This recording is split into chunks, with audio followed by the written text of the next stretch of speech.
ካርታ በትልቁ ፕሪንት ተደርጎ ኢትዮጵያ የሚለው ዘሆል ብላክ ህዝብ ነው። ይኸውና ዛጋ አፍሪካ ተብሎ ይወጣለት በቅኝ ገዢዎች ማለት ነው።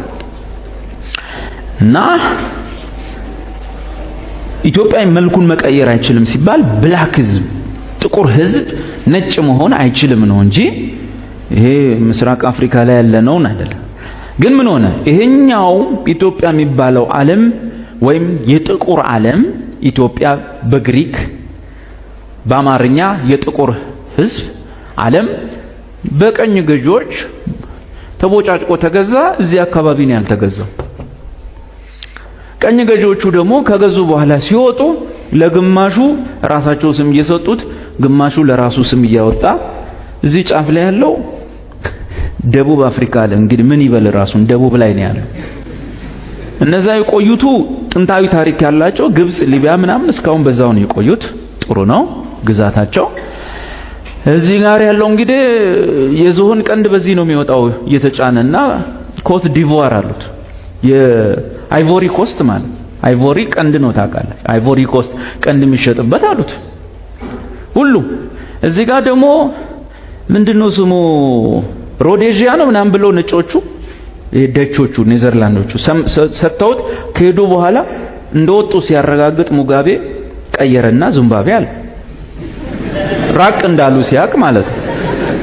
እዚህም ጋር የሆነ ስም እየሰጡ ሲሄዱ እነ ጆሞ ኬንያታ ወደ ራሳቸው ቀየሩ። ኬንያ ወይም የኛ የራሳችን የሚል ስም አወጡ። ከኦሮምኛው ኬኛ ጋር ይመሳሰላል አወጡለት። ከዛ እኛ እዚህ ጋር ያለነው እንደ ማንኛውም ተይዘን ብንሆን ዛሬ ይሄኔ ስማችን ሌላ ነው ወይ ቀንድ ይሆናል ስማችን ወሆነ ነገር ኢትዮጵያ የሚለው ይጠፋል። ያልተያዘው ቦታ ኢትዮጵያ የሚለውን ይዞ ቀረ። አሁን ችግሩ ምንድነው? እዚህ ጋር ስሙ ኢትዮጵያ የሚለው ከቀረ በኋላ ሌላው የራሱን ስም አውጥቶ ካለ በኋላ የኢትዮጵያዊ መልኩን መቀየር አይችልም ሲባል አምጥተን እዚህ ጋር በዛ ላይ እኛ የታሪክ ተሻሚዎች ነን። አንደኛ ያልተሰራ ታሪክም ፈጥረን እናወራለን። ይሄ የታወቀንበት።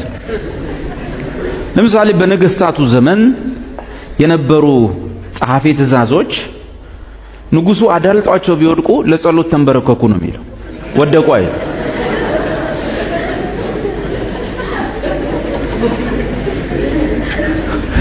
የንጉሱን መልካም ነገር ብቻ ነው የሚጽፈው፣ ሌላ ነገር አይጽፍ። ጀብዳቸውን ያልሰሩትን ሁሉ ሄዶ የተዋጋው ጦር አዝማቻቸው ነው። ቢሞት ጦር አዝማቹ ተዋጋ አይደል? ንጉሳችን ድል አድርገው ሲገቡ ድል እኮ ለማድረግ መዋጋት ይጠይቃል። የት ነበሩ? ለንደን